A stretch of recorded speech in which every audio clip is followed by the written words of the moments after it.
Chapter 117. Shizun tells me to get the hell out. What Rong Jiu meant to imply, of course, was that Chu Wanning would certainly become upset and jealous, that he wouldn't be able to handle hearing such things. But Moran had no idea that Chu Wanning had actually loved him all along. He mulled it over and only thought that Rong Jiu was threatening to tell Chu Wanning about his past indiscretions. For a master to have to sit by and listen to his own disciples' many outrageous acts recounted one by one, how mortifying would that be? Wouldn't he drop dead from anger?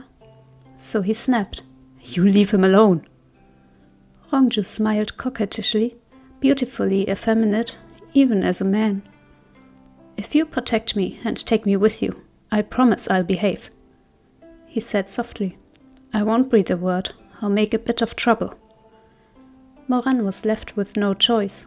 He cursed under his breath and turned to walk back toward Chu Wanning. Rong Jiu followed gleefully at his heels. He knew silent acquiescence when he saw it. But Moran had barely taken 2 steps before he turned on his heel and pointed a finger at Rong Jiu. "If you put so much as a toe out of line, Rong Jiu," he hissed, low and threatening, "I'll make sure to scatter your soul before you can even touch the gate of reincarnation." Rong Jiu was the picture of affected coyness as he replied sweetly, "You don't mess with me, and I won't mess with you. I'll behave as long as you don't mistreat me. Shouldn't you, of all people, know what I'm like, Mo Xianjun? You're my old regular, after all." Moran didn't know what to say. He was as disgusted now by those soft, saccharine tones as he had been fond of them in the past life. But there was absolutely nothing he could do about it. He watched Rong Jiu drift over to Chu Wanning's side. Moran really couldn't understand it. Had he been blind back then, or what? Song Chu Tong, Rong Jiu. How the hell had he managed to fall for these people? If he could be reborn into his old life and face his past self, he'd give anything to grab Ta Xianjun by the neck and open his head up, just to see how much water had gotten in there. Seriously, what the hell was he thinking? Luckily, Rong Jiu hadn't said anything outright, and Chu Wanning was basically a blank slate when it came to matters of the heart. After a few words of explanation smilingly delivered by the seasoned veteran Rong Jiu, Chu Wanning's tightly furrowed brow gradually relaxed. By the end, he was quite convinced that he was the one with the impure thoughts, to have so misunderstood what this young man meant by past relations earlier.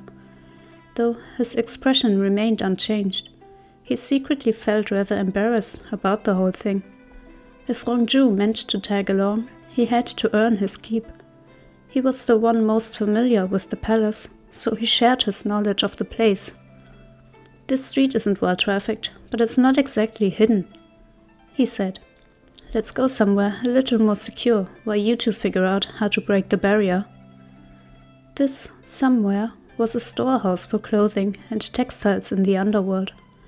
Bolts upon bolts of white burlap cloth were piled high within, a perfect hiding spot.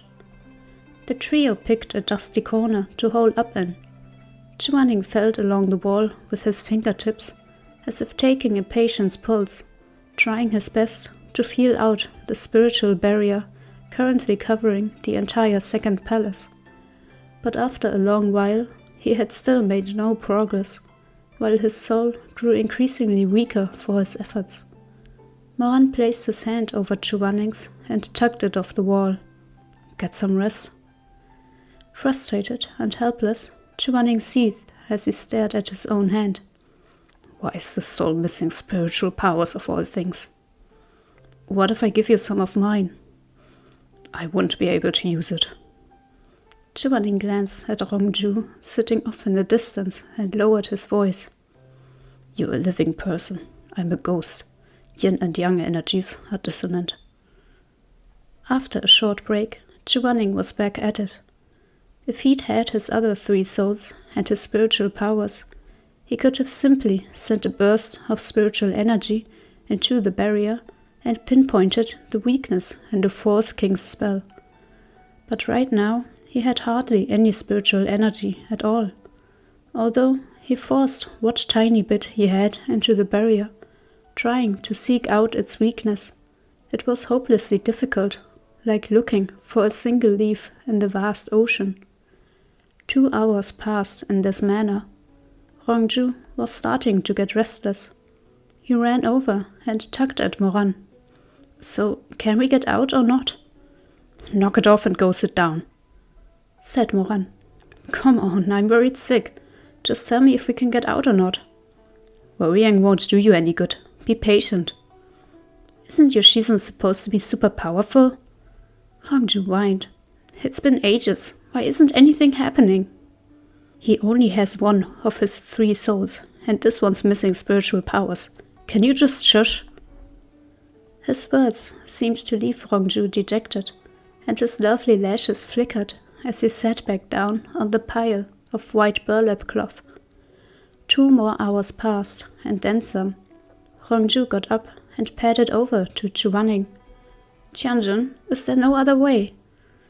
Fingertips still pressed to the wall, Chu Wanning replied without opening his eyes. "No." "Then is there any way to recover at least some of your powers?"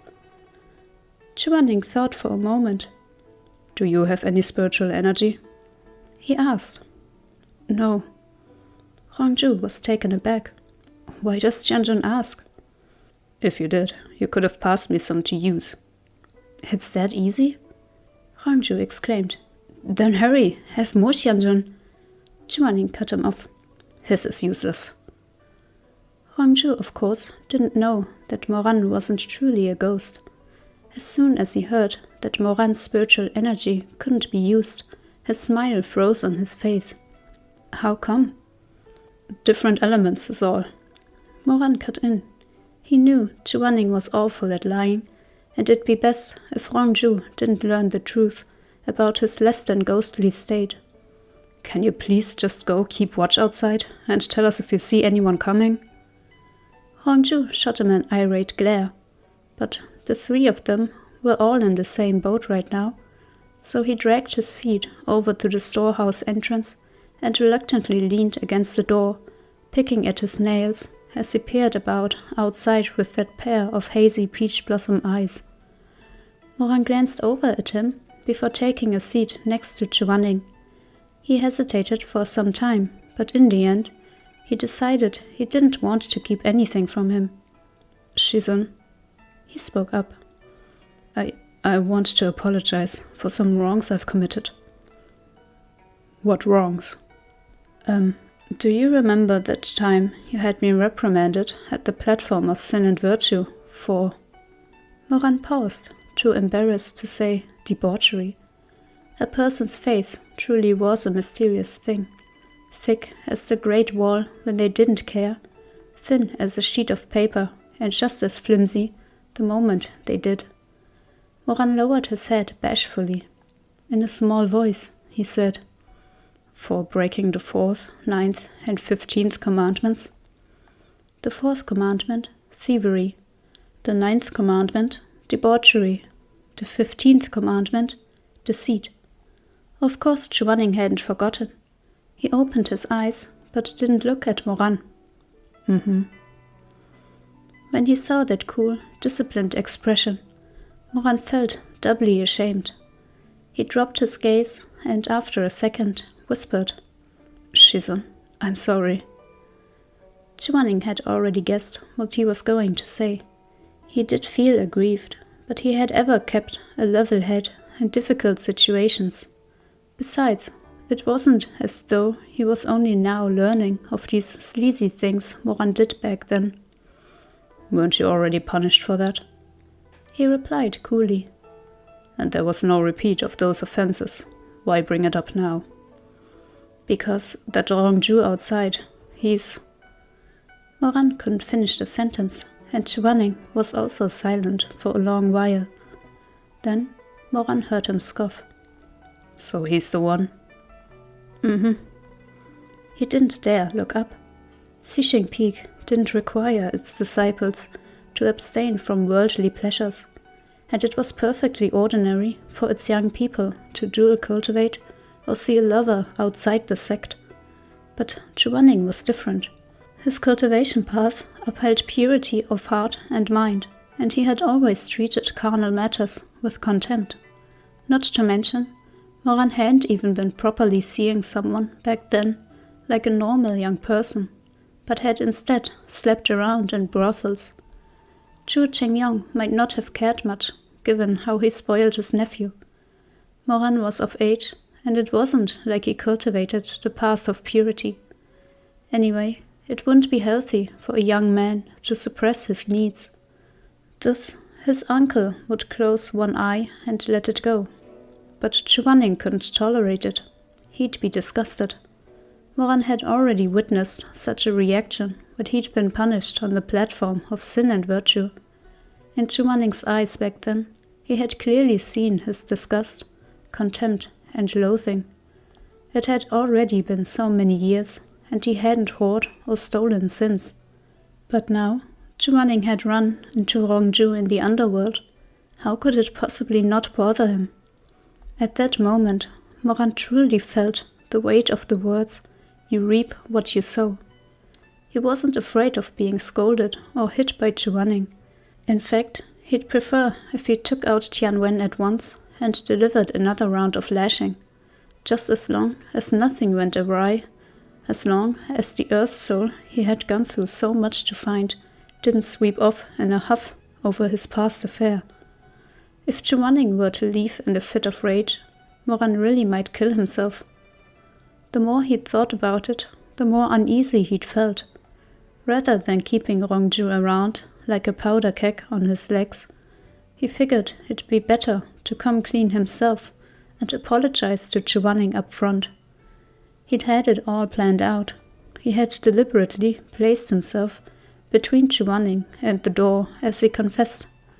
That way, if his Shizun tried to stalk off after hearing him out, he could grab him, tie him up if necessary, whatever offense he had to resort to prevent him from disappearing and leaving Moran behind. Chu Wanning could be as furious as he liked after this was all over. Moran was mentally practicing how to block off Chu Wanning's escape routes when the fabric of Chu Wanning's robes shifted slightly in the gloom. The dim light caught on scarlet silk and golden embroidery.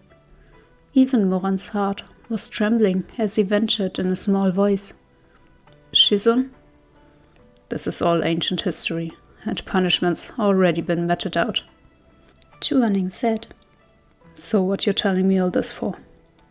He cast Moran a sidelong glance, his face coolly indifferent, as his thin lips parted deliberately, even a touch sardonically.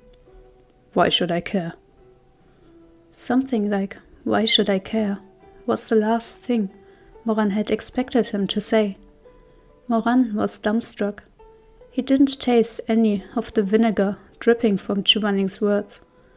All he felt was panic. He thought his Shizun had lost all hope in him, didn't want to bother with him anymore, didn't care about him anymore. "Shizun," he said frantically. "Everything in the past was totally my fault. Please, don't be mad." "Why would I be mad? What's there to be mad about?" Despite his words, the more Chu Wanning thought about it, the more irritated he felt. Finally, he snapped, heated. "I knew things weren't so clean between the two of you. Past relations indeed. Are you still trying to pull the wool over my eyes? Get out." Moran said nothing. "Out!" Chu Wanning was painfully aware of the sourness in his voice. He well knew this affair was over and done, yet he couldn't help but mutter under his breath. "Absolutely shameless." Moran did not get out. Instead, he continued to sit dumbly next to Chu Wanning, staring at him with that pair of bright, insistent black eyes. After a moment, he said, "I'm not leaving." Chu Wanning was incensed. "Leave. I don't want to see you right now." "I'm not leaving." Moran mumbled. He sat and refused to budge, like a stupid piece of rock. He was such a despicable person, yet as he stared at Chu Wanning, the rims of his eyes growing red, he was somehow also a bit pitiful, a bit stubborn. "I'm afraid that if I go, you'll run away. Shizun, don't leave me behind." Chu Wanning fell silent. He'd never imagined that this was what had been on Moran's mind. It was true that he felt revolted every time this affair was brought up, but it wasn't news to him. He was also aware of the common practice in the cultivation world, be it men or women, once they came of age, provided their cultivation path was not one that forbade it. Practically everyone indulged in some degree of dissolution. It was nothing to raise eyebrows at. Moran was no sure monk. His cousin had grown up sheltered and coddled, with upstanding parents and a strict education. He'd always been well behaved, unlike some other young masters. But Moran, a willful personality, always doing whatever he liked, raised in the pleasure houses, no father and a courtesan for a mother. He was a wild, unruly pup who had grown up without guidance and screwed around day in and day out for 15 years before his uncle plucked him from the mire, his fur covered in mud. Only an idiot would think he was clean and pure like a fine piece of jade, and Chu Wanning was no idiot. Yet it was the one thing to know all that, and quite another to see Rong Jiu with his own eyes, this beautiful person who had shared Moran's bed in the past. Chu Wanning was still grossed out. He'd failed to shoo Moran away, so he turned back to the wall, closed his eyes, and went back to checking the barrier.